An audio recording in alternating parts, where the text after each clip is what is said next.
जी बेटे, कोई क्वेश्चन?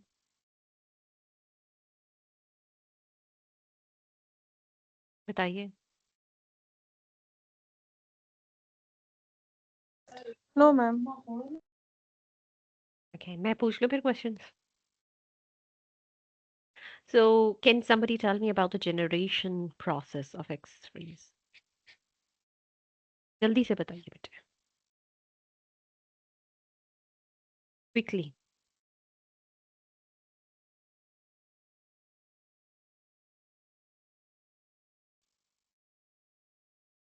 जी, तो आई नीड टू आस्क। जी बेटे, कौन बताएगा? 2588।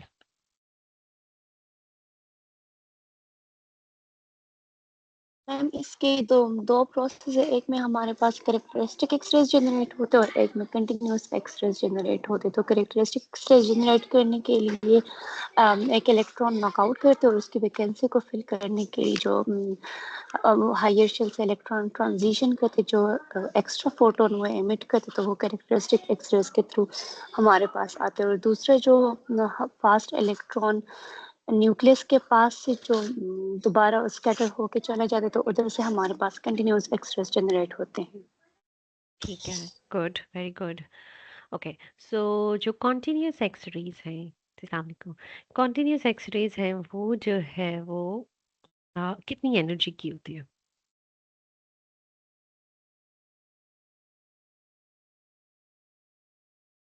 कौन बताएगा? 2592।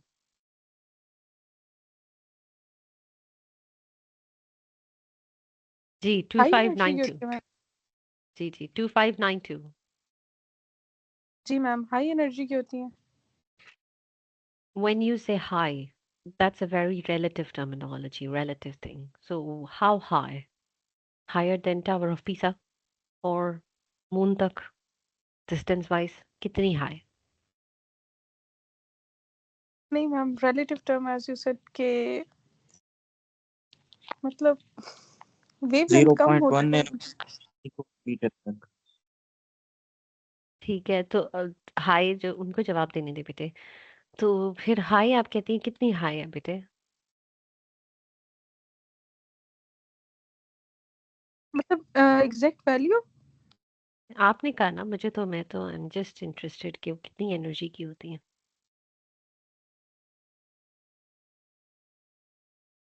मैम इतना एग्जैक्ट नहीं पता। फिर आपका आंसर गलत है। अगर आप कहती हैं वो हाई एनर्जी की होती है, दैट्स अ रॉन्ग आंसर। कौन इसका आंसर देगा? 2590। मैम 0.2340.243 किलो इलेक्ट्रॉन वोल्ट इस तरह था, लेकिन मैं सर एग्जैक्टली मैम ये जो एग्जैक्टली वैल्यू है वो भूल चुके हैं। एग्जैक्ट वैल्यू है ही नहीं। ठीक है, बिना इससे वो कितनी कल हाई आपने है, स्लाइड में कितनी दिखाया था ना एनर्जी हो। मैम, जो हाई जो एनर्जी थी ना वो उसको आपने एक्सरेज वो है। स्लाइड मैंने में। आपसे जी जी, वो मैंने आपसे पूछा कॉन्टिन्यूस एक्सरेज की एनर्जी कितनी होती है, तो कॉन्टिन्यूस एक्सरेज और वो- एक्सरेज जो कि इन इस हाईएस्ट एनर्जी से लोएस्ट एनर्जी के दौरान सारी एनर्जी को कवर करती है। इस दौरान इसके अंदर भी कुछ कॉन्टिन्यूस एक्सरेज इमिट हो रही हैं, जो एनर्जी इस तरह से निकल कैरेक्टरिस्टिक रही है, एक्सरेज। कैरेक्टरिस्टिक एक्सरे के साथ सुपर इम्पोज कर रही है ना ये ब्रेम स्टॉरलंग भी, वरना तो ये पीक यहाँ से स्टार्ट होते। तो इसका मतलब है कि यहाँ पे कुछ कॉन्टिन्यूस एक्सरेज भी हैं, कुछ कैरेक्टरिस्टिक एक्सरेज भी हैं। ठीक है, तो इट्स पॉसिबल कि इवन एट दैट इंटेंसिटी, ठीक है।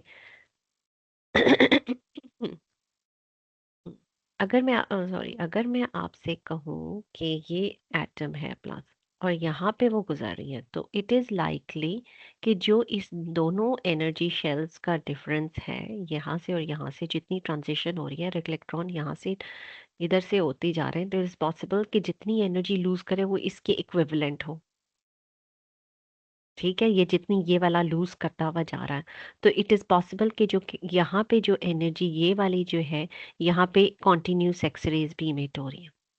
इट्स नॉट नेसेसरी कि इस एनर्जी में जैसे ही पहुंचेगा तो वो कॉन्टिन्यूस कैरेक्टरिस्टिक एक्सरेज इमिट करना शुरू कर देगा, क्योंकि ये वाली तो एक्सरेज भी तो आ रही है ना, ये नॉकआउट किए बगैर जा रही है।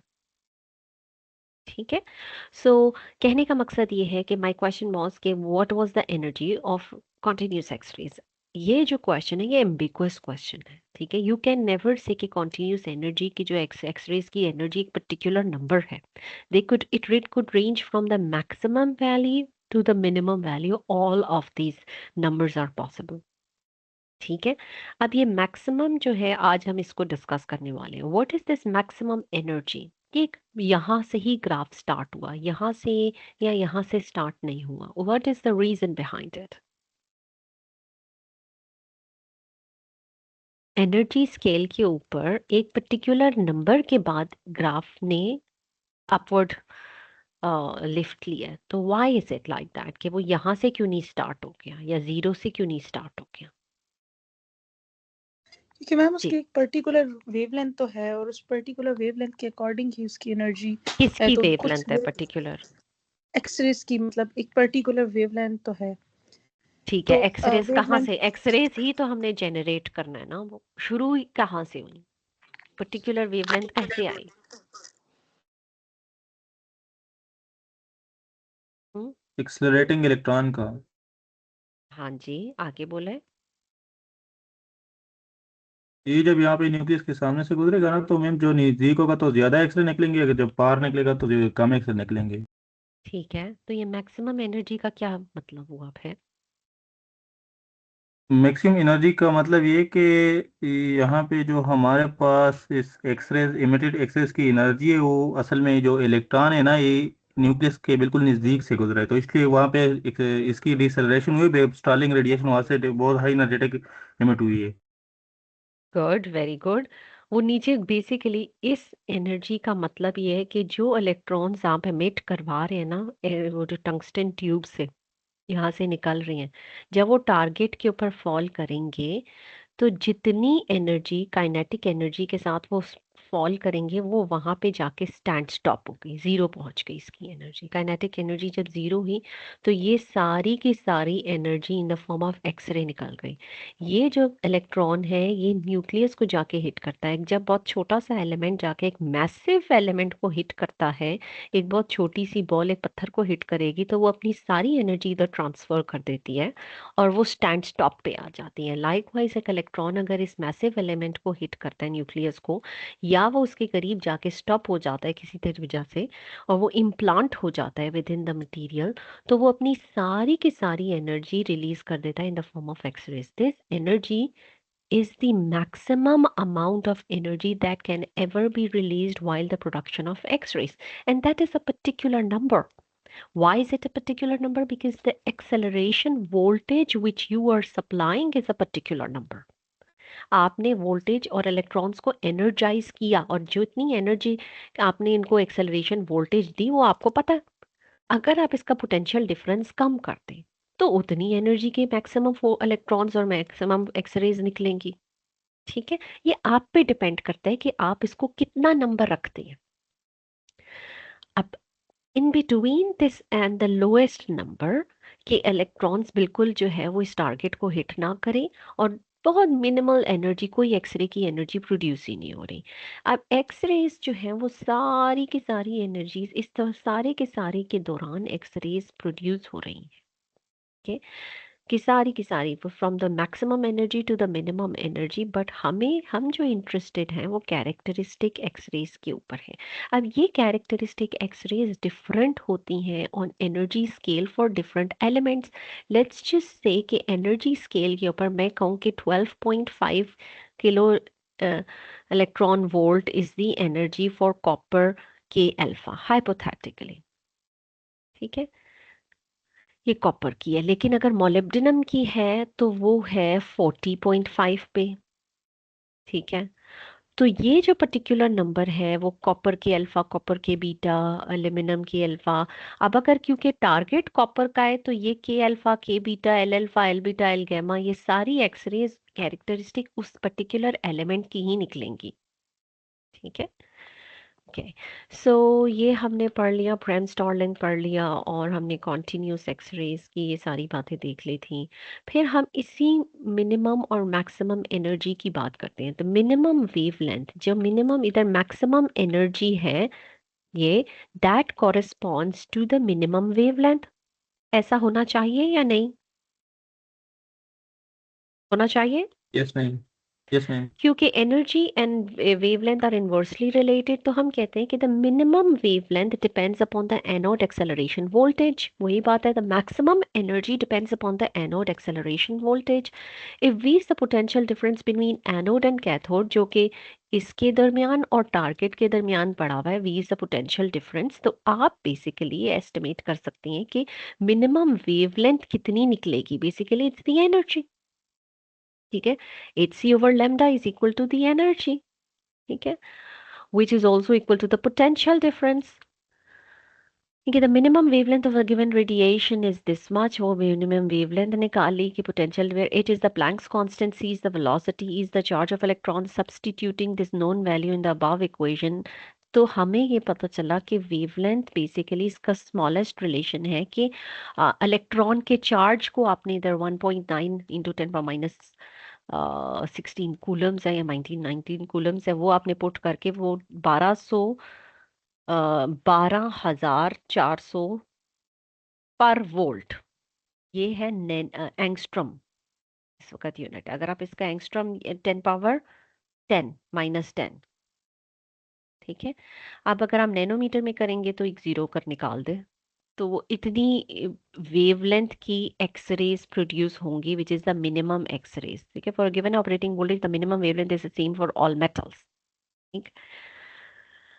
क्योंकि आपका जो लिमिटेशन है वो ये है कि आप अपना एनोड और कैथोड को कितनी एक्सेलरेशन वोल्टेज पे डालते हैं। अब आप यहाँ पे कॉपर लगाएं, सिल्वर लगाएं, गोल्ड लगाएं, ये डिपेंड करता है कि आपने एक्सेलरेशन वोल्टेज कितनी है। और वो एक्सेलरेशन वोल्टेज, क्योंकि हमने इलेक्ट्रॉन्स को एनर्जाइज करना है और हाई वेलोसिटी के ऊपर बम्बार्ड करना है, तो normally that's a fix number.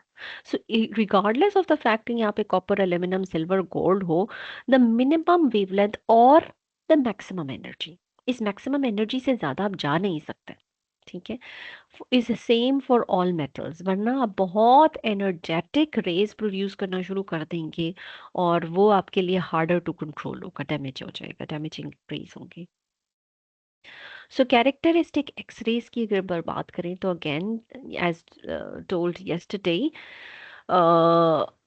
कि इलेक्ट्रॉन ट्रांजिशन होती है बिटवीन डिफरेंट एनर्जी लेवल्स। एक के शेल और एल शेल और एम शेल के अंदर जो ट्रांजिशन हो रही है पर्टिकुलर नंबर की, वो कैरेक्टरिस्टिक है। पर्टिकुलर नंबर के फोटोन रिलीज करेगा, क्वांटाइज्ड होंगे, वो जो जिस किस्म की एक्सरेज रिलीज होती है उनको कैरेक्टरिस्टिक्स कहते हैं।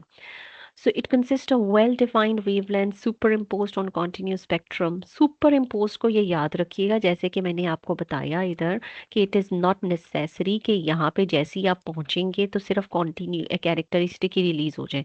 These are superimposed on Bremsstrahlung और continuous X-rays, क्योंकि इस वेवलेंथ की जहाँ पूरा स्पेक्ट्रम रिलीज हो रहा है कॉन्टिन्यूस का, यहाँ से लेके यहाँ तक, तो वहां पे इसकी अंदर कॉन्टिन्यूस भी होंगी और कैरेक्टरिस्टिक भी होंगी इस पर्टिकुलर पॉइंट के ऊपर।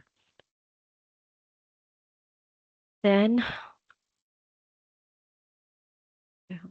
superimposed on this, the spectral lines generally occur from small groups and are characteristic of the material, पता है हमें।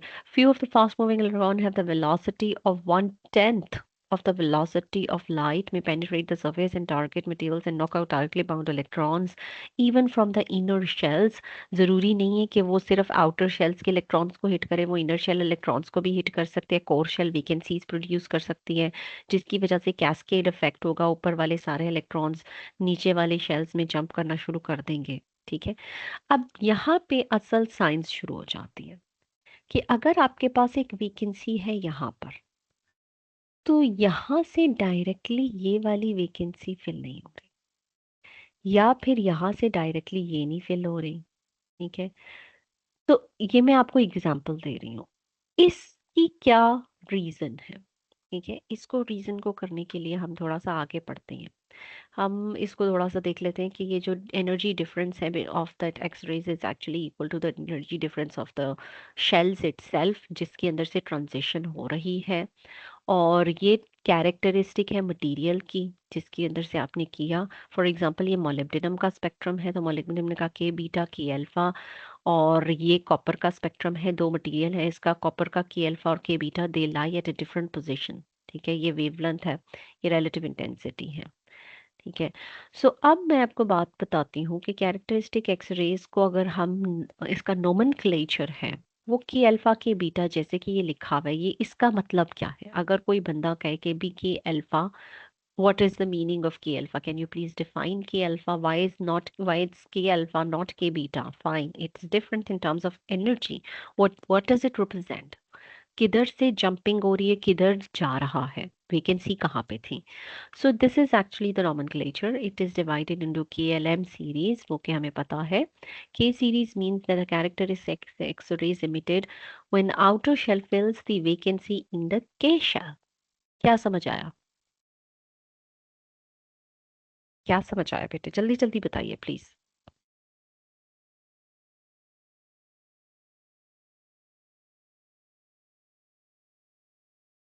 जी, 2611.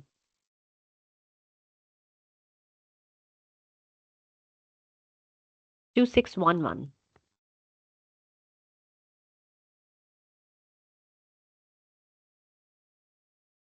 जी बेटे, 2611.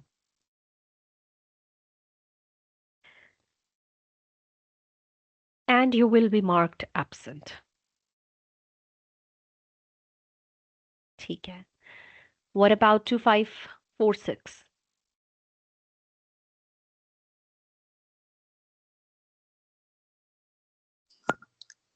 Assalamu alaikum, ma'am. जी ma'am. K alpha means the vacancy is created in the K shell and an electron from the nearest like L shell fill the vacancy of the K shell. Good. अच्छा जी. Just a moment.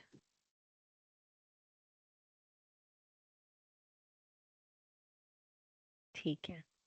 So you right, के alpha means actually कि जो vacancy है वो के में produce हो रही है. अल्फा जो है वो रिप्रेजेंट कर रहा है कि ये जो इलेक्ट्रॉन था ये राइट नेक्स्ट शेल से के में जंप हुआ.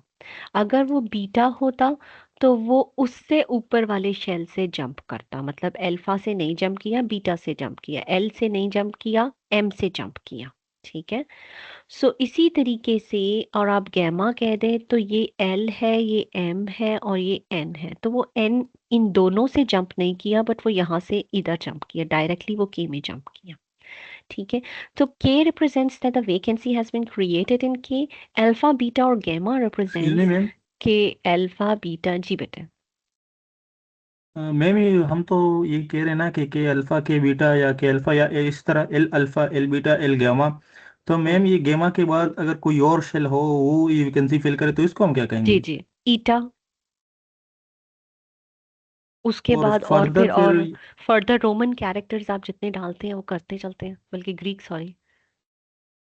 तो ये हम अपने से करेंगे या इसके नहीं कोई नहीं बेटे, ये नोमेनक्लेचर है? होते हैं नॉर्म, हाँ नहीं नहीं होता, ये नॉमेनक्लेचर, ये अल्फा बीटा गैमा और ईटा, फिर आगे एक्सा, ये सारे ग्रीक कैरेक्टर्स हैं. कि जो जैसे फॉर एग्जांपल आप यूरेनियम की बात करें, यूरेनियम में के भी है, एल भी है, एम भी है, एन भी है, ओ भी है और फिर पी भी आती हैं, इस तरह भी. तो इस वजह से आपके पास जो अल्फा बीटा गैमा ईटा एक्सा इस तरह से ये बढ़ते जाते हैं, और फिर उसके अंदर बहुत ज़्यादा कॉम्प्लिकेटेड एक्सरेज प्रोड्यूस होना शुरू हो जाती हैं. ये देखिए. इसमें भी तो सो हम इसको तो इस तरह लेते हैं ना, लेकिन मैम अगर आप ये एनालिसिस करेंगे ना, एक्सपेरिमेंटल कोई ये टेक्निक अप्लाई करे और इस तरह के एक्सरे को डिटेक्ट कर सके ना, तो वो फिर मैम मतलब कोई पीरियोडिक टेबल में कोई एलिमेंट है जो इस टाइप के एक्सरे जो इतने हायर शेल से वो जो इसी वैकेंसी को फिल करे, फॉर एग्जांपल ईटा बिल्कुल या करे, जो आप ले रहे हैं ना, जरूर करता है, जरूर तो करता है. कोई बट एटम मैं है आपको पीरियोडिक टेबल में मैं जो इस अब तरह आपको के करते हैं? बेटे सारे एलिमेंट्स करते हैं. जितने आपके शेल्स होते जाते हैं उतनी नंबर ऑफ वेकेंसी, ये सारे के सारे जितनी आपको लाइंस लगी हुई है ना यहाँ से, ये सारे अगर किसी एलिमेंट में इधर तक शेल्स हैं तो वो इन सारी एक्सरेज को रिलीज करते हैं. अब मैं आपको बताती हूँ कि वो रिलीज तो करते हैं, लेकिन बात है डिटेक्शन की. डिटेक्शन किस पे डिपेंड करती है? डिटेक्शन ये डिपेंड करती है प्रोबेबिलिटी. अब आप मुझे ये बताएं कि एक वेकेंसी अगर, ये कहाँ से होता है, ये इधर मेरे पास चलिए खैर, अगर एक वैकेंसी यहाँ पे हमारे पास क्रिएटेड है,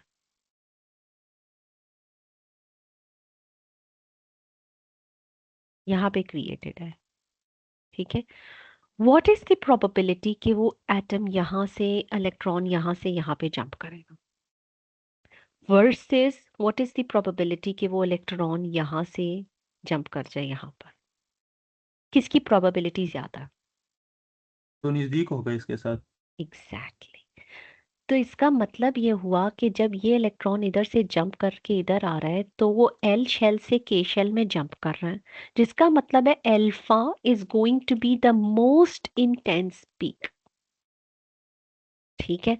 अब आप कहें कि जी ये बीटा है, यहाँ से बीटा है, ये गैमा है, गैमा वाली एक्सरेज क्या प्रोड्यूस नहीं होंगी? जरूर होंगी।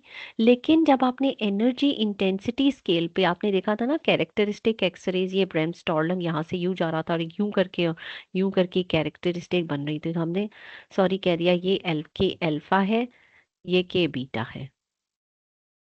ठीक है। के गैमा यहाँ पे कहीं आ रही है और वो इसकी इतनी इंटेंसिटी कम है कि it's actually being superimposed with continuous x-rays. ठीक है।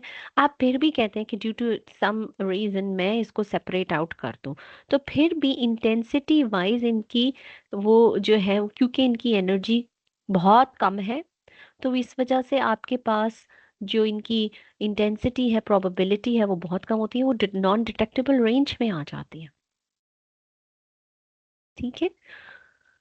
तो जब आप हायर एलिमेंट्स की जो आप सबसे ज्यादा इंटेंस रेडिएशन होती है, वो राइट नेक्स्ट शेल की होती है, कि यहाँ से प्रोबेबिलिटी बहुत ज्यादा होती है, तो बहुत सारे इलेक्ट्रॉन्स बेसिकली वो यहाँ से यहाँ जाएंगे, यहाँ से यहाँ जाएंगे, फिर वो यहाँ से यहाँ जाएंगे, तो इसकी जंपिंग करने की प्रोबेबिलिटी बहुत ज्यादा हो जाती है। ठीक है। तो वो आपके हाथ में जो डिटेक्शन लिमिट है, डिटेक्शन डिटेक्ट करते हैं कि क्या वो रिलीज होती है, जी बिल्कुल रिलीज होती है।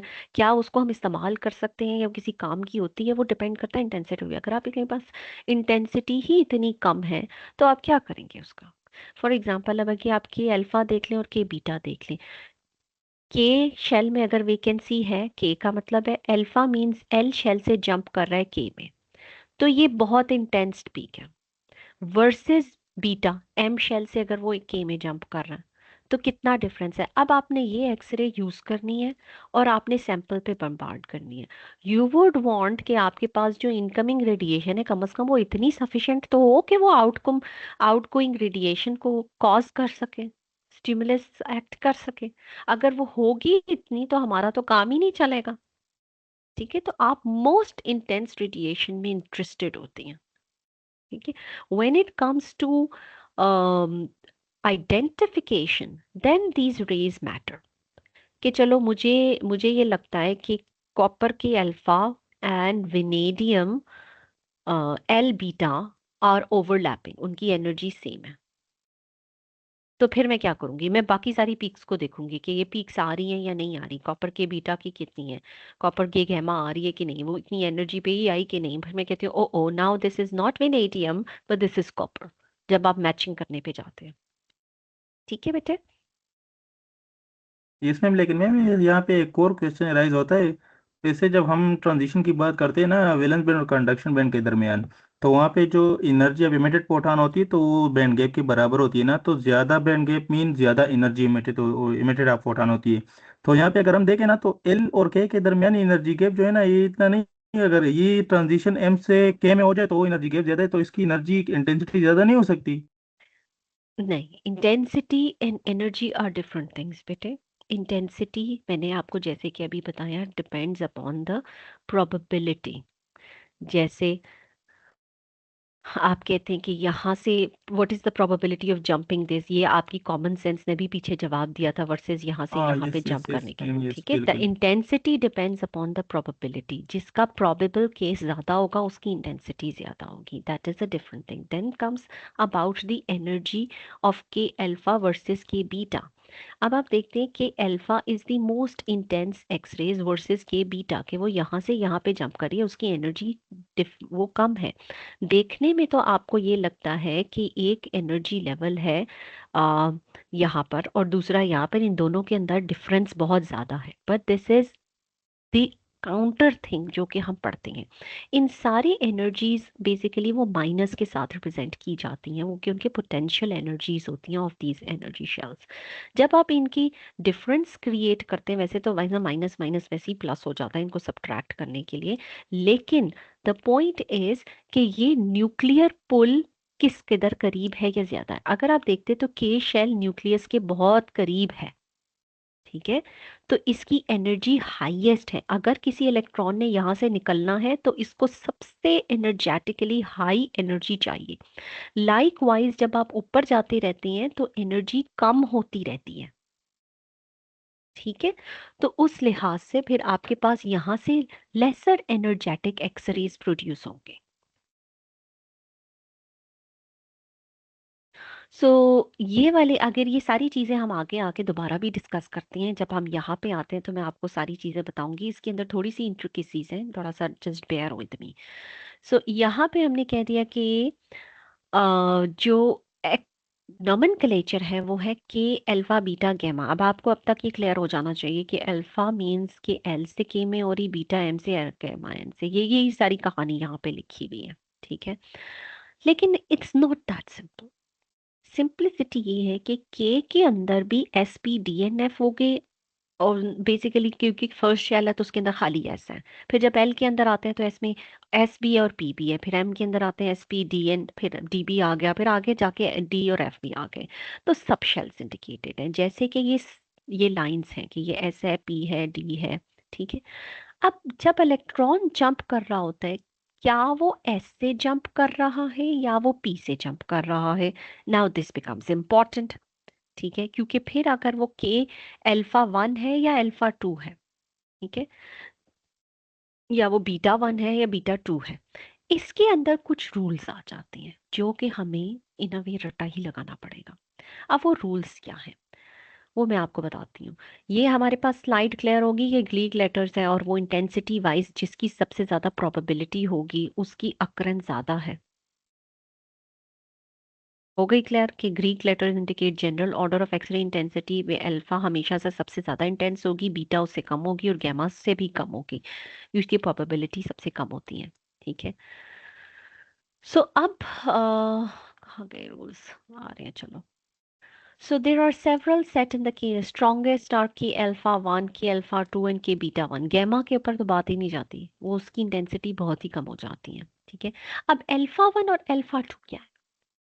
अल्फा 1 और अल्फा 2 ये है कि एल शेल से जंप हो रहा है लेकिन उसमें एस इन्वॉल्व नहीं है, जिसका मतलब है एस से एस के अंदर ट्रांजिशन इम्पॉसिबल है। हमेशा से पी से एस में ट्रांजिशन होगी, और उसकी रीजन ये है कि एस के पास वैसे ही 2 इलेक्ट्रॉन्स हैं।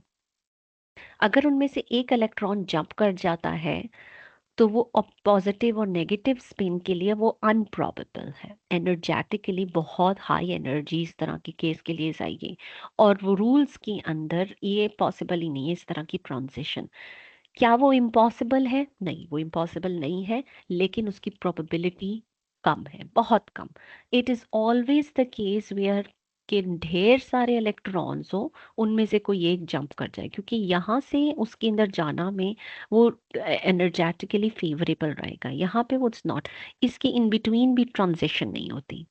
ट्रांजिशन हमेशा एक प्रिंसिपल क्वांटम नंबर से दूसरे प्रिंसिपल क्वांटम नंबर में होगी, ठीक है। तो अगर एक वैकेंसी क्रिएट होगी तो एम से एल में लाना पड़ेगा, एल से एल में नहीं आपस में इस तरह से जा सकता। सो इसके कुछ रूल्स हैं, वो मैं आपको डिस्कस करती हूँ, but first let's just see what is the meaning of K alpha 1 and के अल्फा 2। सो के अल्फा 1 एंड के अल्फा 2 रिप्रेजेंट्स के एल एल के अंदर से पी सब ऑर्बिटल से P1 से जंप हुई और P1/2 और P3/2 से जंप हो रही है, ठीक है। So 1 is the relatively highest intensity. Alpha 1 is always about twice as strong as alpha 2. अब आप इतनी भी इमेजिन कर लें कि अगर P है, P ये P1/2 है, ये P3/2 है, ठीक है। 3/2 के अंदर 4 इलेक्ट्रॉन्स है, 1/2 के अंदर 2 इलेक्ट्रॉन्स है। P1/2 और P3/2 के अंदर से जंप होने की प्रोबेबिलिटी हमारे पास इसके अंदर से जहाँ पे ज़्यादा इलेक्ट्रॉन्स होगी वहाँ ज़्यादा होगी. So K alpha 1 is always twice as strong as alpha 2, or while the ratio of K alpha versus K beta average is about 1:5. ये एक इन अ वे स्टैंडर्डाइज्ड तरीका होता है कि आप जज करें कि ये अल्फा 1 ही है या नहीं है, कि ये रेशो 5:1 आ रही है, अप्रॉक्सीमेटली इतनी आती है. Alpha 1 and alpha 2 components are not always resolved. वो इतने क्लोजर बाय होते हैं जैसे कि ये है, ये 0.05, 0.06, 0.08. आप इस एनर्जी स्केल को देखें, ठीक है. ये के अल्फा. अब के अल्फा 1 और 2 को रिजॉल्व करने के लिए आप फर्दर नैरो इसको और स्प्लिट कर दें, ठीक है, फर्दर 2 डिजिट्स 0.070. तब जाके आपको पता चलेगा कि ये 0.7 के ऊपर जो पीक आ रही थी वो 0.71 एंड 0.72 के बीच में जो एनर्जी डिफरेंस है वो इतना है अल्फा 1 और अल्फा 2 का, ठीक है.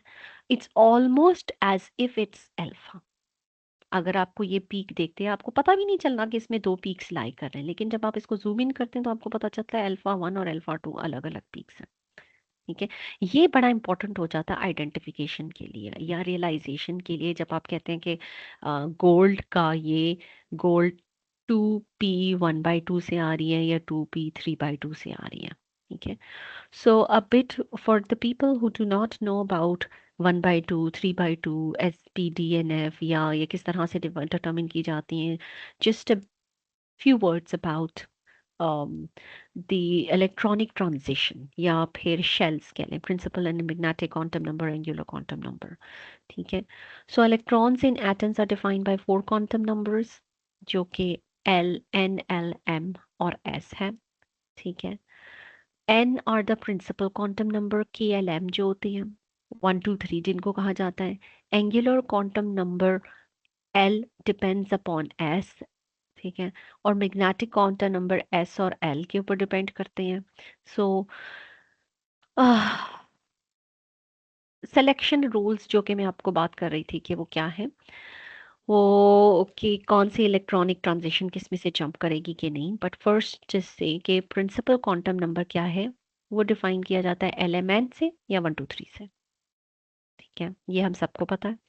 Angular quantum number it is defined by L, small case L, जो कि आपको सब शेल्स के बारे में इंफॉर्मेशन देता है, जैसे कि आपको कहते हैं SPDNF वाली जो चीज़ है.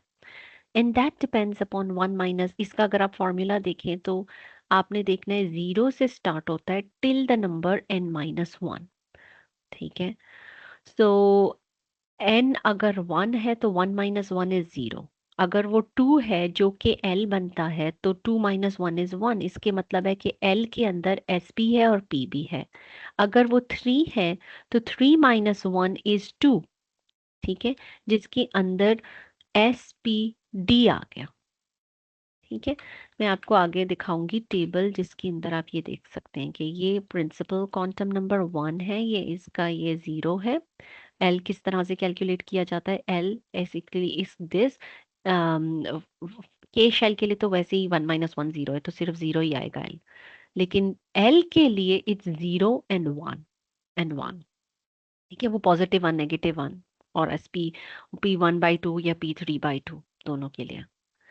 Anyways, so magnetic quantum number defines the energy states in which each subshell electron exists in each subshell. So it takes the values -1, 0 and +1. और स्पिन क्वांटम नंबर जो है वो ऐसे रिप्रेजेंट करता है जिस तरह से हम इलेक्ट्रॉन को कहते हैं ना कि एक इलेक्ट्रॉन पॉजिटिव स्पिन है या नेगेटिव स्पिन है. तो नॉर्मली हमने कहते हैं कि इलेक्ट्रॉन पॉली एक्सक्लूजन प्रिंसिपल हमें ये कहती है कि इलेक्ट्रॉन जो है वो ऑपोजिट स्पिन्स के साथ पाए जाते हैं. फॉर एग्जांपल हाइड्रोजन के साथ हाइड्रोजन के शेल के अंदर 2 इलेक्ट्रॉन्स पाए जाते हैं, यूं और यूं. तो एक इलेक्ट्रॉन इस तरह से स्पिन करेगा, दूसरा इलेक्ट्रॉन इस तरह से स्पिन करेगा.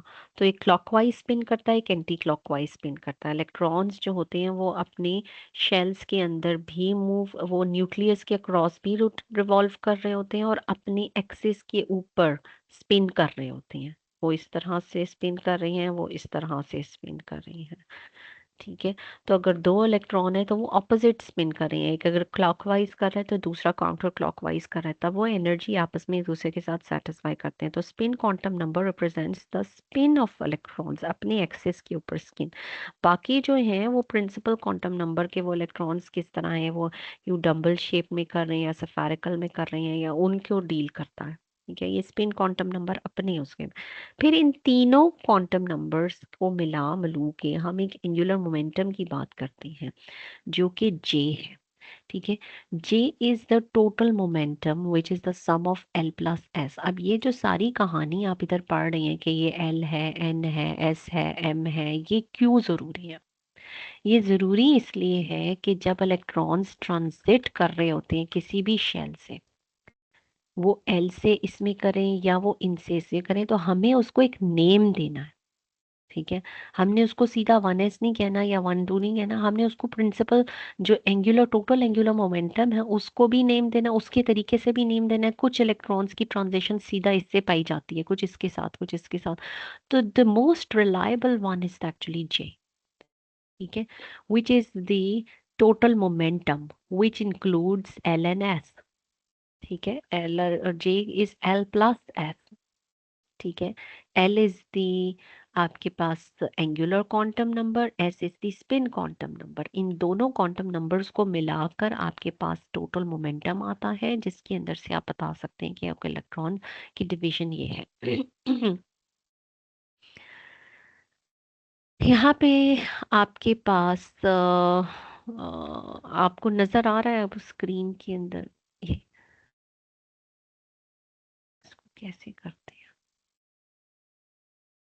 ठीक है, ये एन है, ये एल है, ये जी है। Principal quantum number, angular quantum number, total momentum, इन तीनों के नंबर्स हैं। जैसे कि 4 is this, 3 is this and J is 7/2।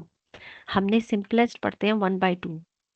फिर उसके बाद पी के अंदर पी 1/2 भी आ जाता है, पी 3/2 भी आता जाता है इसके अंदर, क्योंकि ये एस है। एस का भी एंगुलर क्वांटम नंबर 1/2 है। फिर पी है, पी का भी 1/2 है और पी का 3/2 भी है। ठीक है, इसी तरीके से यहाँ पे डी भी आ जाएगा। ठीक है, जिसका एंगुलर क्वांटम नंबर 5/2 है। तो नॉर्मली इसी के थ्रू रिप्रेजेंट किया जाता है।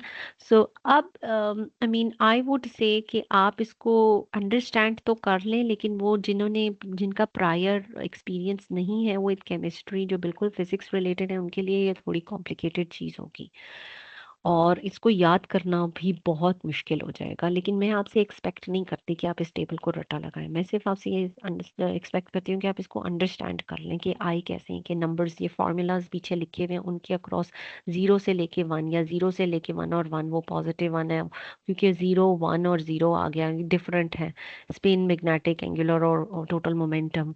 उसकी बेसिस पे जो चीज़ इंपॉर्टेंट है वो है सिलेक्शन रूल्स। ठीक है, अब सिलेक्शन रूल्स आपको बेसिकली कहते हैं कि कौन सा, जो ये वाले सिलेक्शन रूल्स हैं कि N, difference of N x-rays अगर जंप कर रही हैं बिटवीन 2 शेल्स, तो उसके अंदर प्रिंसिपल क्वांटम नंबर का डिफरेंस कभी भी 0 नहीं होना चाहिए। व्हाट डज इट से?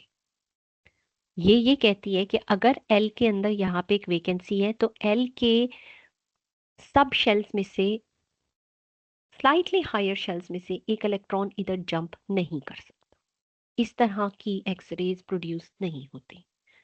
सो दिस मीन्स कि ओनली इंटर शेल ही ट्रांजिशन होगी। पहला सिलेक्शन रूल ये कहता है। दूसरा सिलेक्शन रूल आपको ये कहता है कि the angular momentum between 2 transitions, एक ट्रांजिशन के अंदर दो बिटवीन 2 डिफरेंट शेल्स, मान लिया कि ये डिफरेंट शेल्स में से हो रही है, कैन बी +1 और -1। ठीक है, अब इसको अंडरस्टैंड करने के लिए आप यहाँ पे देखें, ये है एल। एल कुड बी +1 और -1, इट कैन नॉट बी 0। जिसका मतलब है कि अगर के शेल में एक वेकेंसी है तो एल शेल के एस में से इधर जंप नहीं करेगा, इसको 0 - 0 तो 0 हो जाना, विच मीन्स कि ये तो 0 हो जाएगा। दिस मीन्स सिलेक्शन रूल आपको कहता है कि सिंस ये वाला लॉ या रूल फुलफिल नहीं हो रहा, ये एक्सरेज प्रोड्यूस नहीं होगी। Like I said previously as well, क्या ये इम्पॉसिबल है कि जंप नाउ? नहीं, it's not impossible, but probability rules की जब आप बात करते हैं कि मोस्ट प्रोबेबल एक्सरेज कौन सी होंगी, तो आसानी के लिए हम कहते हैं कि इम्पॉसिबल, वेरी लेस लाइकली कि इधर से उधर हो, तो impossible, it translates to that. फिर हम कहते हैं क्योंकि L+1 है तो 1 - 0 यहाँ से पॉसिबिलिटी है। अब कोई इलेक्ट्रॉन यहाँ पे बैठा हुआ तो वो इस वेकेंसी को फिल कर सकता है। देर इज अ पॉसिबिलिटी कि वो के एस के बजाय पी शेल में से अब वो जंप करना शुरू करते हैं। ठीक है, अब वो P1/2 भी हो सकती है, P3/2 भी हो सकती है। अब जो P1/2 है वो ये वाली है, और P3/2 ये वाली है। ऐसा ही लिखा हुआ है ना, ये 3/2 है, ये 1/2 है। तो के α1 जो है वो है 3/2 की। क्यों? और आपने पीछे देखा भी कि α1 is going to be more intense compare to α2। ऐसा है, ऐसा है कि नहीं है? Yes ma'am. इसकी रीजन क्या है?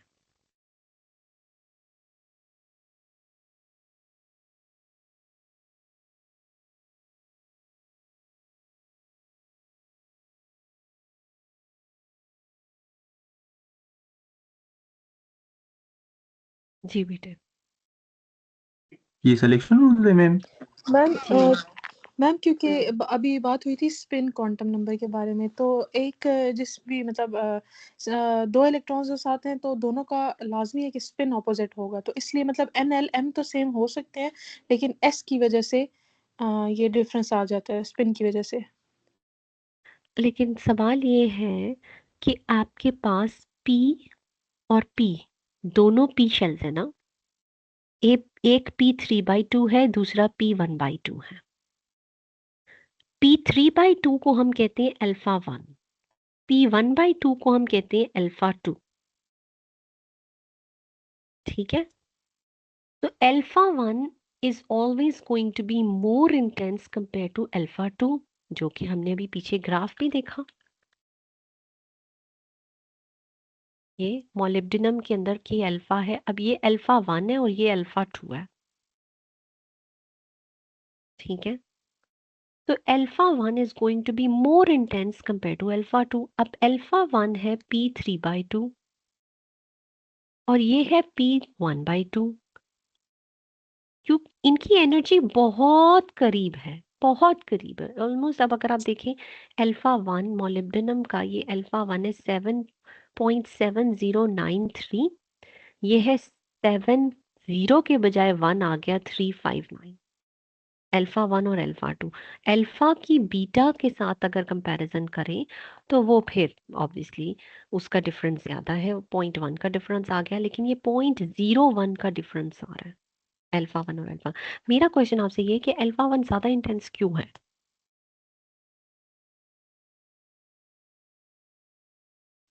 शेल की एनर्जी है ये। नो,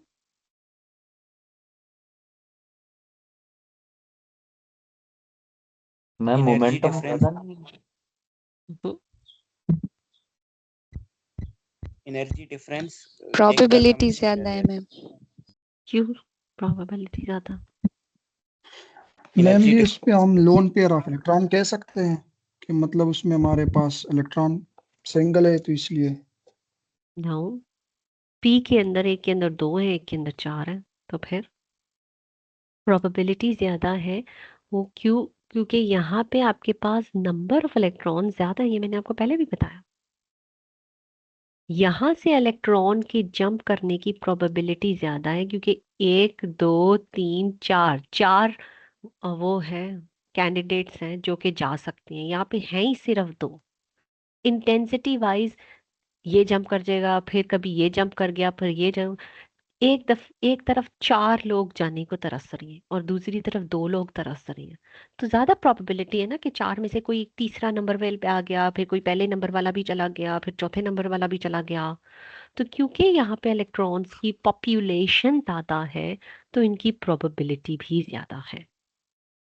ठीक है, रिगार्डलेस ऑफ द फैक्ट के P1/2 यहाँ पे है, P3/2 वाली जो एक्स रेज है वो आपके पास ज्यादा इंटेंस है, उनकी प्रोबेबिलिटी ज्यादा है।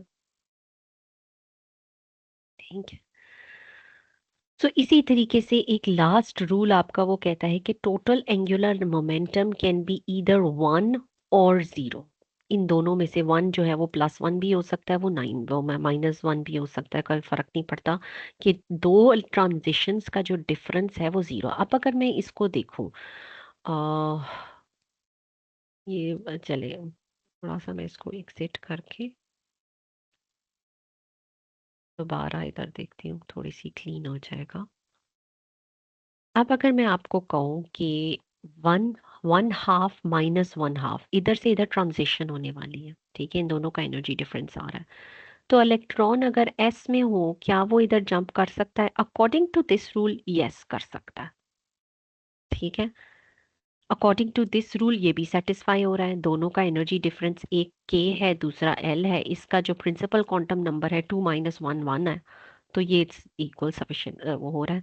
लेकिन ये रूल सेटिस्फाई नहीं हो रहा, राइट? जिसका मतलब है कि L - L should be equal to +or -1, जो कि +or -1 नहीं है, जो कि 0 आ रहा। दिस मीन्स कि ये वाली जो ट्रांजिशन है इट विल नॉट अकर, क्योंकि इन 3 सिलेक्शन रूल में से एक सिलेक्शन रूल सेटिस्फाई नहीं हुआ। ठीक है, for an x-ray to occur all of these 3 selection rules must be satisfied for the transition to occur। इनमें से कोई एक भी, कोई सा भी एक अनसेटिस्फाई होगा तो वो ट्रांजिशन अकर नहीं करेगी, उस किस्म की एक्सरेज पाई ही नहीं जाएंगी। ये सारी की सारी जो नाम लिखे हुए हैं, ये सारी एक्सरेज के नाम लिखे हुए हैं, और आगे आगे जब आप जाते हैं तो ट्रांजिशन बहुत कॉम्प्लिकेटेड हो जाती है। जैसे कि इस ग्राफ के अंदर है कि इसके अंदर के अंदर, अब ये के अल्फा की बता रहे हैं कि आगे आगे ट्रांजिशन बहुत कॉम्प्लिकेटेड है, ढेर सारी एक्सरेज प्रोड्यूस हो रही हैं for materials which have a lot of electrons and a lot of shells. But in nutshell हमें ये पता चला कि सिलेक्शन रूल्स जो है वो ये आपके पास कहते हैं कि change in L must be at least 1 principal quantum number, जिसका मतलब है इंटर शेल ट्रांजिशन हो। Change in L between two transitions must be equal to 1, वो +1 हो जाए, वो -1 हो जाए, डजेंट मैटर, लेकिन वो 0 ना हो। ठीक है, जो एस शेल्स होती हैं वो 0, उनका जो एंगुलर क्वांटम नंबर होता है वो 0 होता है। ठीक है, जो पी शेल होते हैं उनका एंगुलर क्वांटम नंबर 1 होता है। इसी तरीके से जो डी होते हैं उनका एंगुलर क्वांटम नंबर 2 होता है, और एफ का 3 होता है, 3 से ज्यादा तो नहीं है। तो इसी वजह से और हमारे पास 0 to 0 पॉसिबल नहीं है, चाहे वो जिस मर्जी के अल्फा हो, एल अल्फा हो, एम बीटा हो, किसी के अंदर भी वो पॉसिबल नहीं है। वो पी से एस में तो चले जाएगी, एस से पी में नहीं जा रही। तो change in L must be at least 1, और change in J total momentum जो है वो है L+S, जिसे कैलकुलेट किया जाता है, वो या तो 0 हो या 1 हो, क्योंकि ये टोटल मोमेंटम जे है, या तो वो 0 हो या 1 हो। तो 1 - 1 इससे तो पॉसिबल है, लेकिन ये भी पॉसिबल है। ठीक है, पी वाला भी पॉसिबल है। क्लियर है? So according to the selection rules, जी, L1 to K shell is forbidden because L change would be 0, which would violate the second selection rule. Thus, only possible transitions from this L to K are L3 to K and L2 to K. ठीक है, L1 to K नहीं हो रही। अच्छा, अब आप लोग थोड़ा सा ना, थोड़ा सा अपने आप को खुद ही से इक्विप कर लें। ठीक है, इस डायग्राम में देखेंगे तो आपको हर तरह का ट्रांजिशन का नाम दिया जा रहा है। K L M principal quantum number, जो कि एन से भी, स्मॉल एन से भी रिप्रेजेंट कर रहा है, या 1 2 3 से भी रिप्रेजेंट किया जाता है। फिर आपके पास यहाँ पे जो है एंगुलर क्वांटम नंबर है जो 1 0 2 3 प्लस माइनस इन तरह से भी रिप्रेजेंट किया जाता है, फिर एंगुलर क्वांटम नंबर।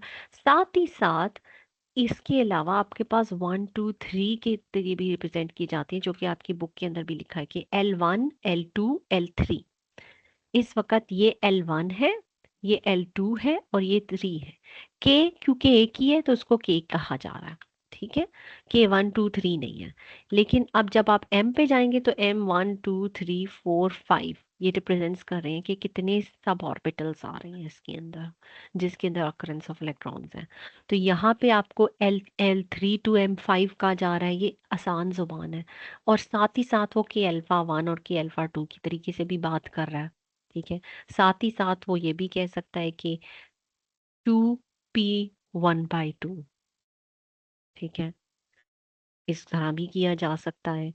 या वो कह दे कि 2l1 या K2 या L3, ठीक है। जैसे इसने कहा कि L2K या L23 2K and L22K are probable, ठीक है। well L21 2K is not probable, ठीक है। वो इस वक्त थी L22K p1/2। So selection rules को अब बाय द वे ये जो है कि एक्सरेज की नोमेनक्लेचर को हम सीबन नोटेशन कहते हैं, ठीक है। जैसे कि मैंने आपको पहले बताया, जिसके अंदर एक ग्रीक लेटर होता है और फिर एक इंग्लिश लेटर होता है और साथ एक सबस्क्रिप्ट होता है या 1 और 2, ठीक है। सो वो अब इस तरह से भी ट्रांजिशन L3 to K को K अल्फा 1 कहा जाता है, M3 to K को K अल्फा बीटा कहा जाता है, क्योंकि ये L के बजाय M है तो वो बीटा ही होगी। अब वो M का 1 2 3 में से कौन सा है तो वो बीटा 1 2 3 कौन सा है, जैसे कि alpha K alpha 1 K alpha 2 K alpha 1। सो इस तरह की डायग्राम्स को एक दफ़ा अच्छे तरीके से देखिएगा। इस तरह में आपको ये सारे क्वांटम नंबर्स और उनके साथ 1 2 3 और इस तरह के भी आपको मिलेंगे। M1 M2 के तरीके से भी दिखाया जाएगा, तो आपको ये नवी ये सारी पता होना चाहिए। अब एग्जाम्स के से related I am not going to N shell, ठीक है, वो कॉम्प्लिकेटेड है। नॉट इवन M शेल, वो बहुत मुश्किल हो जाएंगे आपके लिए। L एंड K के अंदर जो ट्रांजिशन हो रही होगी दैट इज सफिशिएंट। ऑनेस्टली अगर कोई सा मटेरियल है जिसमें एम भी एक्सरेज प्रोड्यूस हो रही हैं, वो उनकी इंटेंसिटी वैसे ही कम होती है, क्योंकि नॉर्मली जितनी भी एक्सरेज प्रोड्यूस की जाती हैं वो कोर शेल वैकेंसीज के थ्रू आइडेंटिफाई की जाती हैं, ठीक है। अगर आप XRF की बात करेंगे, core shell is always the first shell which is next to the nucleus, ठीक है। Not only the first shell, second third भी होते हैं, लेकिन वो शेल जो कंप्लीटली फिल्ड हो। जो लास्ट शेल होता है उसको हम वैलेंस शेल कहते हैं, जो बाकी सारे अंदर वाले शेल्स होते हैं उनको हम कोर शेल्स कहते हैं। अब वो कोर शेल M हो या L हो या N हो या K हो, वो डिपेंड करता है कि कितने इलेक्ट्रॉन्स हैं। But the most probable ones are the ones which lie in the energy range. जिस तरह की एक्सरेज आप डाल रहे होते हैं, इनकमिंग एक्सरेज, वो किस तरह की इलेक्ट्रॉन्स का एक्साइट और डी एक्साइट करेगी या वैकेंसी क्रिएट कराएगी, ठीक है। Generally the Greek letters indicate the order of X-rays intensity. Alpha, beta, gamma represents the alpha is the most intense, beta is the less intense और gamma least. Subscript also indicate the relative intensity. अगर मैं कहूँ कि alpha 1 versus alpha 2, तो alpha 1 is always going to be most intense compared to alpha 2. Likewise beta and then gamma. ठीक है। सो अब हम बात कर लेते हैं एनर्जी ऑफ एक्सरेज की।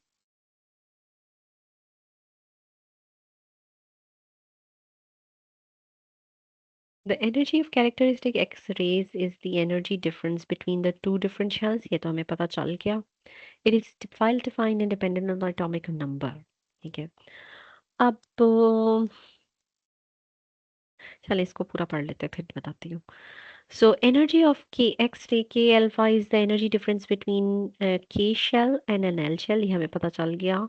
Which can identify chemical element from the X-rays.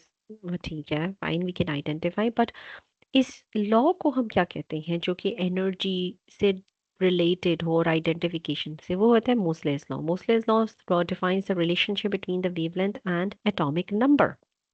ठीक है, wavelength is inversely related to twice the atomic number। जिसका मतलब है कि अगर मैं हाइड्रोजन को कंपेयर करूं वर्सेस यूरेनियम को कंपेयर करूं, हाइड्रोजन का एटॉमिक नंबर बहुत कम है। ठीक है, ठीक है, जिसका मतलब है इसकी जो वेवलेंथ है वो बहुत बड़ी है, और जिसका मतलब है जिसकी एनर्जी बहुत कम है। ऐसा ही होगा, ऐसा ही है ना। B is a constant. ठीक है, और sigma is also the constant. ठीक है, एंड दैट डिपेंड्स कि किस स्पेसिफिक शेल से है। लेकिन अगर मैं इसको बिल्कुल कांस्टेंट कांस्टेंट को इग्नोर कर दूं तो alpha is sorry gamma wavelength lambda is inversely related to Z. When it's inversely related to Z तो इसका मतलब है हाइड्रोजन की एनर्जेटिक एक्सरेज कम है, एनर्जी वाइज इसकी एक लेस एनर्जेटिक एक्सरेज प्रोड्यूस हो रही हैं, जबकि यूरेनियम बहुत हाई इंटेंसिटी की और बहुत हाई एनर्जी की एक्सरेज प्रोड्यूस कर रहा है। अब बात कर लेते हैं कि हम कॉपर की ही क्यों पीछे पड़े हुए होते हैं, कि हम टारगेट भी कॉपर ले रहे हैं, मोलिब्डेनम भी ले सकते हैं, कॉपर भी ले सकते हैं, लेकिन मोलिब्डेनम कॉपर और हैवियर एलिमेंट्स, बहुत एक्सक्यूज हैवी। मी, जी हाइड्रोजन एटम से एक्सरेज एमिट हो सकती है? जी,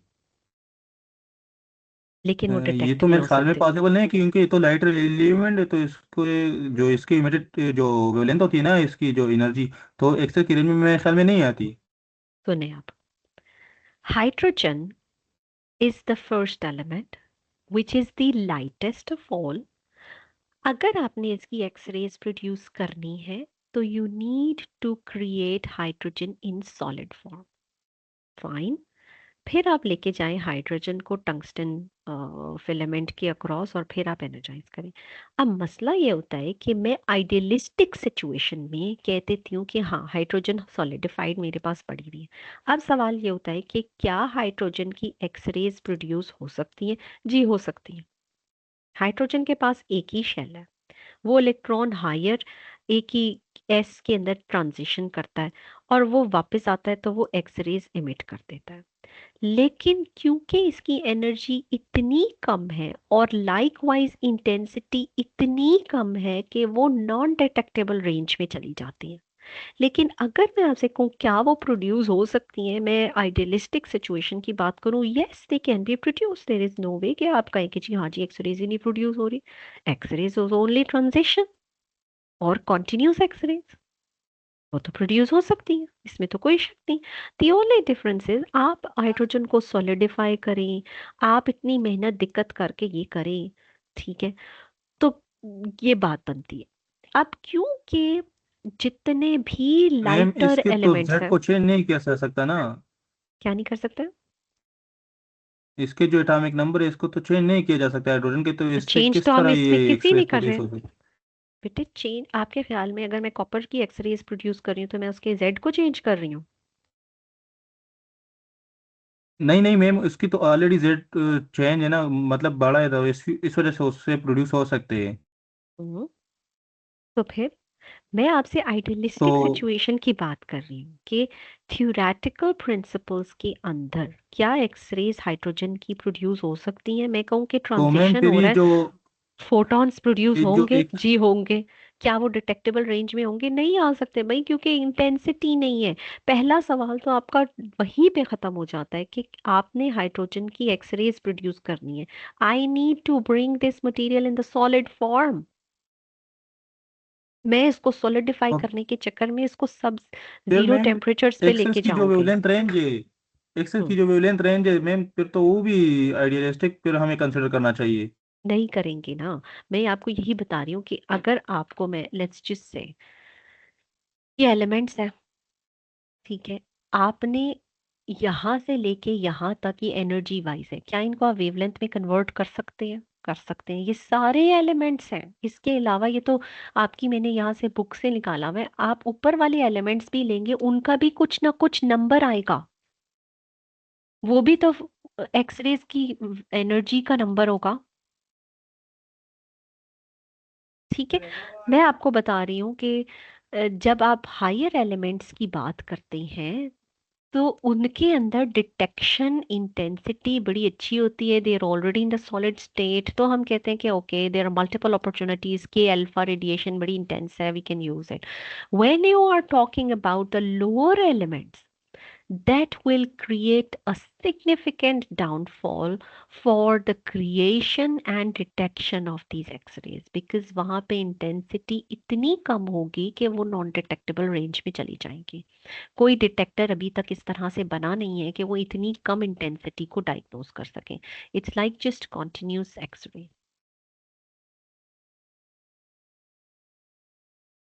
ठीक है, सो ये कुछ एलिमेंट्स हैं जो कि बताए गए हैं, और ये फास्फोरस से लेके मोलिब्डेनम, और ये उनका एटॉमिक नंबर है कि जैसे जैसे एटॉमिक नंबर, अब वो जो मैंने आपको पीछे बात की, जैसे जैसे एटॉमिक नंबर बढ़ रहा है आपके पास एनर्जी हाई होती जा रही है। एग्जैक्टली यही बताया जा रहा है कि जब आपकी एटॉमिक नंबर बढ़ रहा है यहाँ तक वर्सेस, तो ये एनर्जेटिक एक्सरेज प्रोड्यूस हो रही है। ठीक है। मैम जी।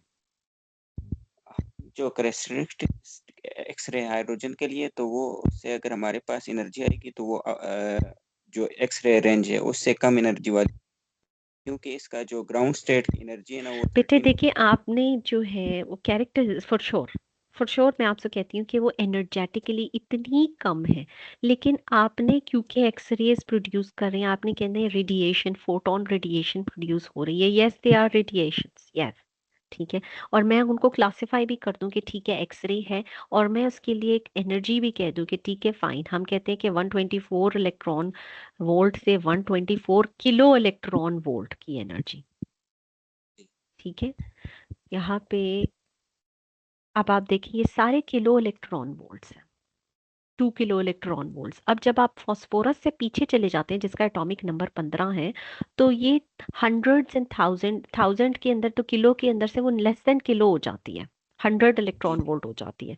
100 तो 124 kilo electron volt is the first limit. ठीक है, 124 भी।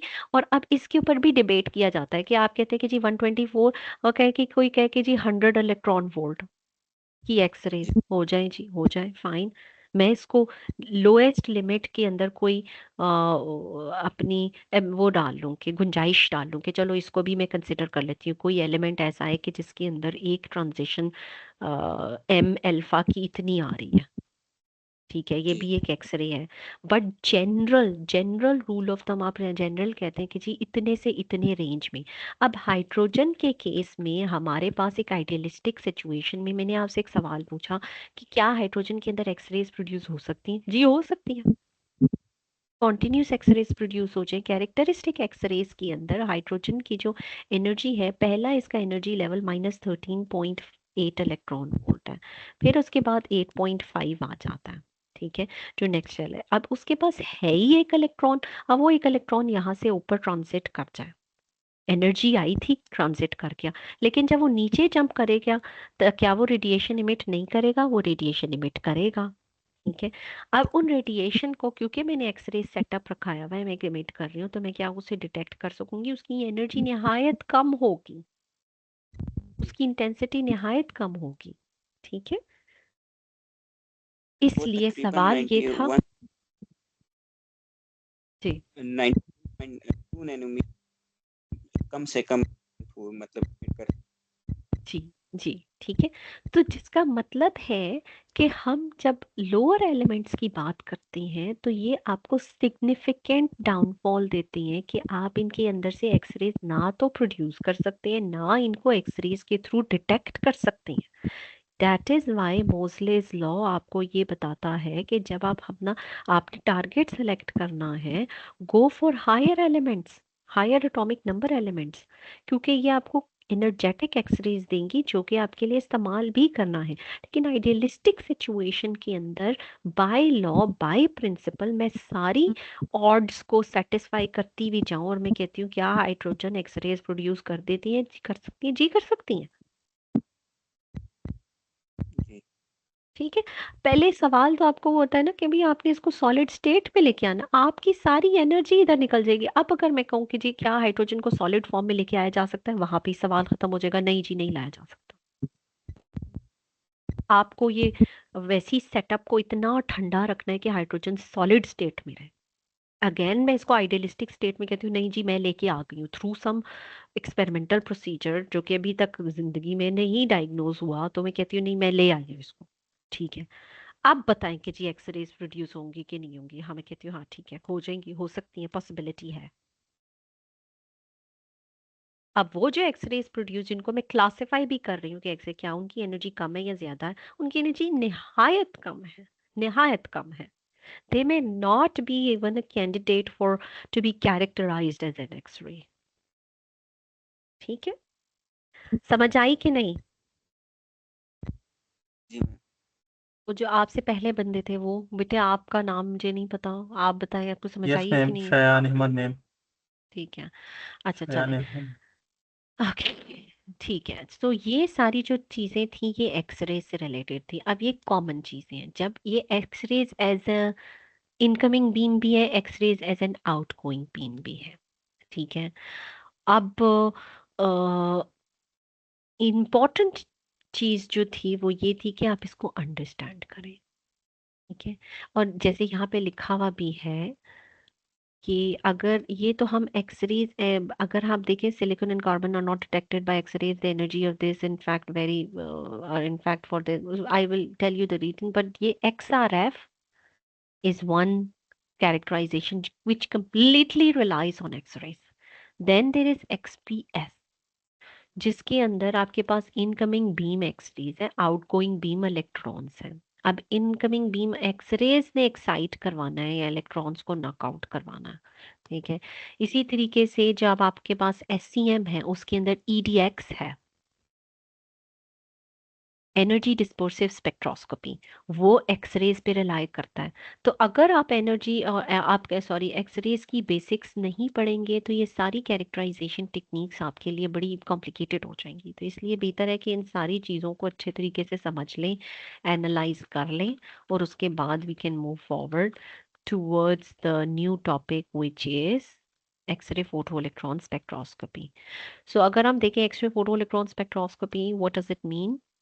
तो एक्सरेज की मदद से फोटो इलेक्ट्रॉन्स इंजेक्ट किए जा रहे हैं और उनको एनालाइज किया जा रहा है। ये एक स्पेक्ट्रोस्कोपी की टेक्निक है जिसके अंदर मैटर का रिलेशन विद रेडिएशन हो रहा है। सो पहले हम पढ़ेंगे व्हाट इज XPS, फिर हम करेंगे कि प्रोसेस या वर्किंग प्रिंसिपल, फिर XPS का स्पेक्ट्रम को एनालाइज करेंगे कि किस तरह से XPS के अंदर और कौन सी चीज़ें आती हैं, एनालिसिस डेप्थ है इस टेक्निक की इटसेल्फ, फिर आइन बीम स्पटर असिस्टेड, ये इसके अंदर एड ऑन्स डाल देते हैं, डेप्थ प्रोफाइलिंग भी, कि अगर मैं कहूँ कि मैंने डेप्थ पे जाना है तो मुझे क्या चाहिए।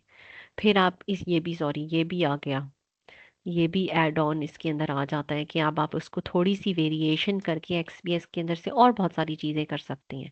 ठीक है, और फिर आपके पास इंस्ट्रूमेंट आ गया, एप्लीकेशंस आ गया, और स्ट्रेंथ्स और वीकनेस आ गई। ये स्ट्रेंथ्स और वीकनेस इसलिए इंपॉर्टेंट है, इंडिविजुअली तो शायद आपको इतना यूजफुल ना लगे, लेकिन जब आप इनको कंपैरिजन करेंगे between XPS and OJ, between XPS and XRF, या फिर सिम्स, या फिर AFM, तो आपको ये स्ट्रेंथ्स और वीकनेस बड़ी इंपॉर्टेंट होंगी कि अब आपने टेक्निक चूज करनी है। आप AFM भी कर सकते हैं, आप XPS भी कर सकते हैं। तो व्हाट इज द रीजन कि आप XPS ही चूज करें, AFM ना चूज करें।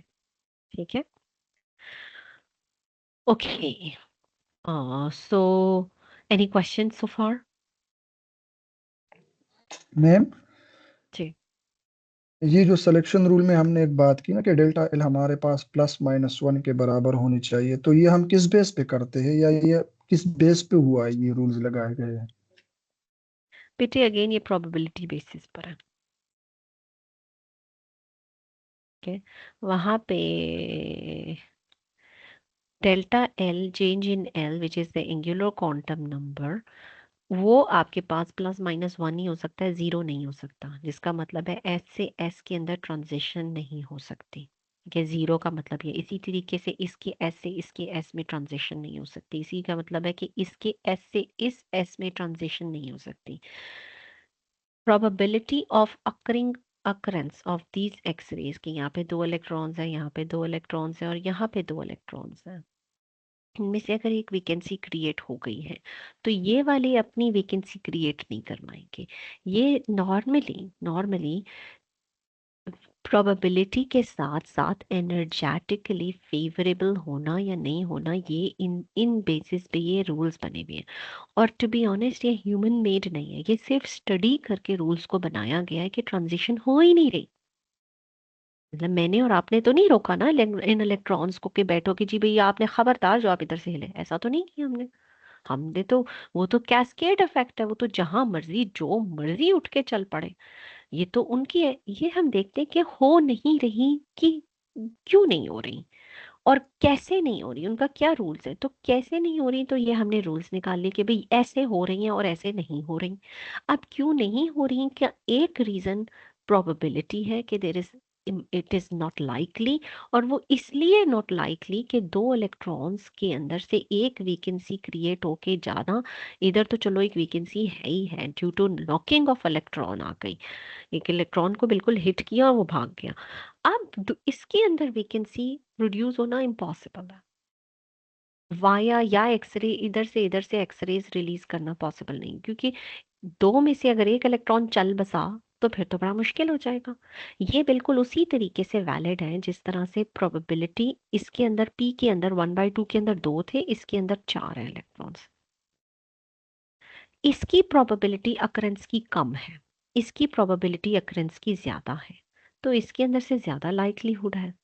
अब जब आप इसकी बात करते हैं तो इसकी प्रोबेबिलिटी तो निग्लेजिबल है, या फिर भी पॉसिबल है 1/2 के अंदर p1/2 फिर भी पॉसिबल है, क्योंकि नीचे भी इलेक्ट्रॉन ऊपर भी।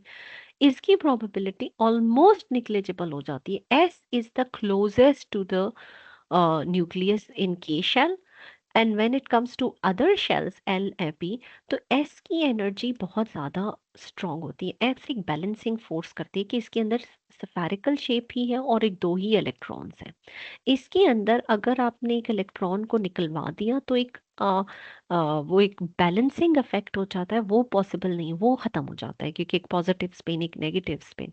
इसलिए देर इज मच लाइकली कि अगर खुदा ना खास्ता कोई एक कोर शेल वैकेंसी प्रोड्यूस हो भी गई है तो पी शेल स्टेबिलिटी रखता है, एल डी शेल उससे ज्यादा कॉम्प्लेक्स यूं करके बहुत वो कैपेबिलिटी रखता है कि वो अगर अपना एक इलेक्ट्रॉन लूज भी कर देगा तो वो थर्मोडायनामिकली एनर्जेटिकली अनफेवरेबल सिचुएशन नहीं क्रिएट कराएगा।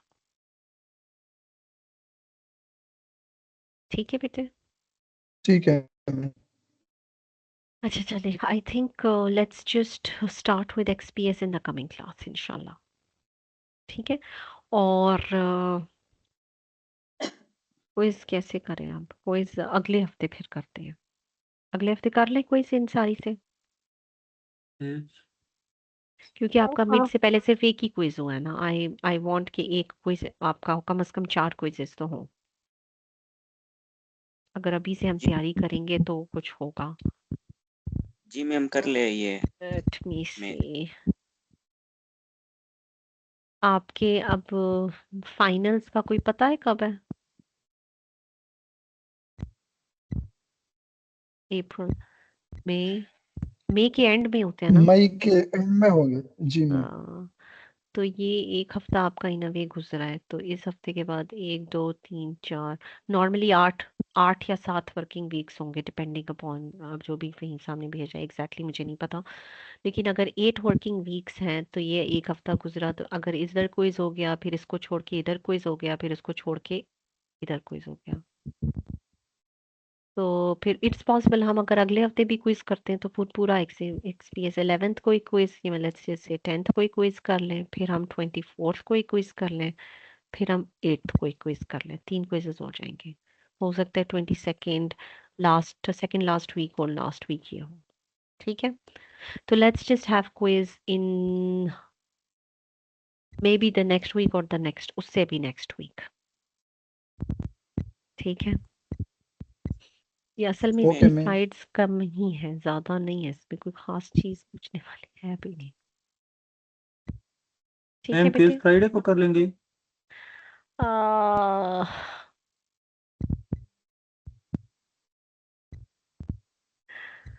अच्छा ऐसा कर लेते हैं ना, because some people who are not travelling to GIK, let's just ask them कि वो इस वीकेंड कमिंग वीक में कर सकते हैं या उससे नेक्स्ट वीक में आ रही है जीआईके।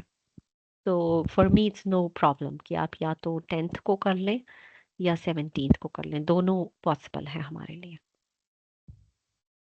तो उनमें कोई इशू नहीं होगा, मैं इजीली फ्राइडे मैनेज ठीक कर रहेगा लूँगी। ना, क्योंकि फ्राइडे को मेजॉरिटी बंदों के क्लासेस भी होते, तो फ्राइडे फिजिकल ठीक रहेगा।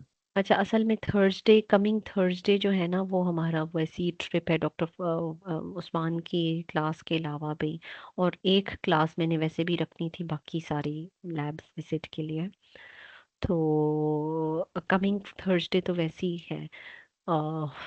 आई डोंट नो बाकी बच्चे आए भी होंगे कि नहीं, अगर इसमें करना है इसमें कर लें, इसमें करना है इसमें कर लें, तो आपकी मर्जी, आप लोग मुझे बता दीजिएगा, बस आपस में डिस्कस कर लें, ठीक है। क्या मैम? चले आई थिंक ये सारे बच्चे यही हैं, बस let me just take a screenshot and I will end here, ठीक है। So 2611, are you still here और नॉट?